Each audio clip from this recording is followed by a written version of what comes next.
హల్లెలూయా. ముందుగా తండ్రి దేవునికి మన రక్షకుడు ప్రభువైన యేసుక్రీస్తు వారికి స్తోత్రములు కృతజ్ఞతలు తెలియజేస్తున్నానండి.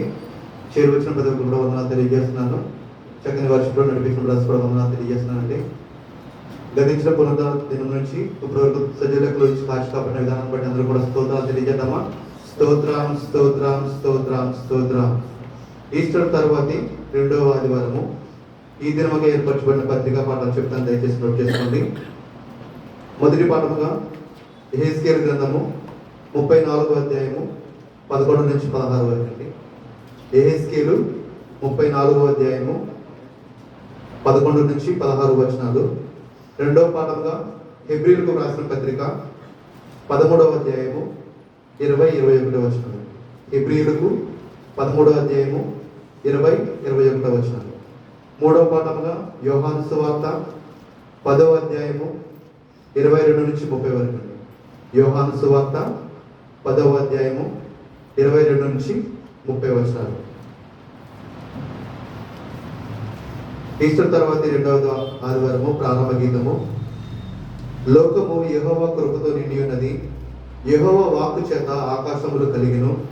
నీతిమంతులారా యెహోవాను బట్టి ఆనందగానము చేయడి, స్తుతి చేయుట యథార్థవంతులకు శోభస్కరము. సంగ్రహ ప్రార్థన. దేవా, నీ కుమారుడు తన్ను తాను తగ్గించుకొనడం వలన పడిపోయిన మానవ కోటిని లేవనెత్తి ఉన్నాడు. నీ యందు విశ్వాసం ఉంచు వారికి ఎడతెగని ఆనందమును దయచేసి నిత్య మరణాపాయం నుండి నీవు విమోచించిన వారు నీవు సంపాదించిన శాశ్వత సంతోషంలో పాలువారగినట్లు అనుగ్రహింపమని నీతోనూ పరిశుద్ధాత్మతోనూ సదా ఏకదేవుడై యుగయుగములు జీవించుచు పరిపాలించుచు నుండు ఆ నీ కుమారుడును మా ప్రభువునైన యేసుక్రీస్తు ద్వారా వేడుకొనిచున్నాము. ఆమేన్. ఉద్గమన గీతము. హల్లెలూయా హల్లెలూయా. అంతటా రొట్టె విరుచుట వలన ప్రభువైన యేసును ఆయన శిష్యులు తెలుసుకొనిరి.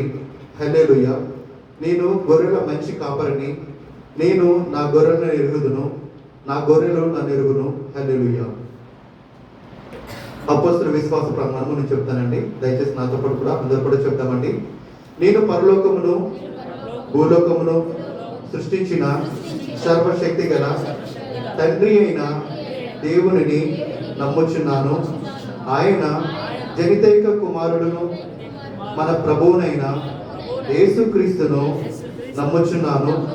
ఈయన పరిశుద్ధాత్మ చేత గర్భమున ధరింపబడి కన్య అయిన మరియ నుండి పుట్టి పొంతి పిలాతు క్రింద శ్రమపడి సిలువ వేయబడి చనిపోయి సమాధి చేయబడిననియు పాతాళములోనికి దిగి చనిపోయిన వారిలో నుండి 3వ దినమందు లేచి పరలోకమునకెక్కి సర్వశక్తి గల తండ్రి అయిన దేవుని కుడి చేతి వైపు కూర్చుండి ఉన్నాడనియు జీవించు వారికి చనిపోయిన వారికి న్యాయము తీర్చుటకు అక్కడ నుండి వచ్చుననియు నమ్ముచున్నాను.